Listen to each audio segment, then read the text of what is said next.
Hi అండి అందరికీ. ఈరోజు మంగళవారము, అలాగే నవరాత్రిలో సెకండ్ డే కదండి. కాళ్ళకైతే పసుపు రాసేసుకుని తులసమ్మ దగ్గర అయితే పూజ అయితే చేసేసుకుంటాను. ఫస్ట్ గుండా తులసమ్మకైతే పూజ అయితే చేసుకుంటానండి. తులసమ్మ దగ్గర పూజ అయిపోయిన తర్వాత నేను సుబ్రహ్మణ్య స్వామికి వారాలు చేస్తున్నాను కదండి. సుబ్రహ్మణ్య స్వామికి ప్రతి వారం నువ్వులు ఉండా చేస్తాను. అదే చిమ్మిలి ఉండ అంటాం కదా, అది చేసి అయితే నైవేద్యం పెట్టుకుంటాను. అలాగే టెంపుల్కి కూడా పట్టుకెళ్తాను అనమాట. ఇంకా అదైతే చేసుకుంటున్నానండి. మా అమ్మగారు అయితేనే ఇదైతేనే రోల్ ఉంటుంది కదండి, రోల్లో కుమ్మివారు అనమాట.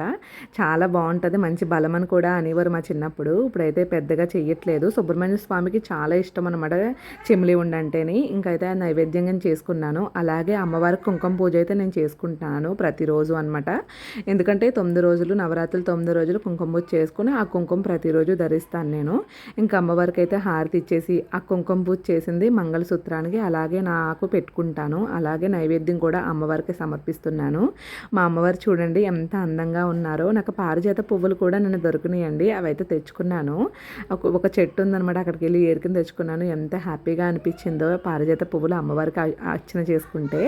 ఇంకా నేనైతే అమ్మవారికి అయితే అటుకులు పెట్టుకున్నాను, అలాగే బెల్లం పానకం కూడా పెట్టుకున్నానండి. అమ్మవారికి ఏం పెట్టుకున్నా పెట్టుకపోయినా బెల్లం పానకం ఒకటి పెట్టుకుంటే చాలండి.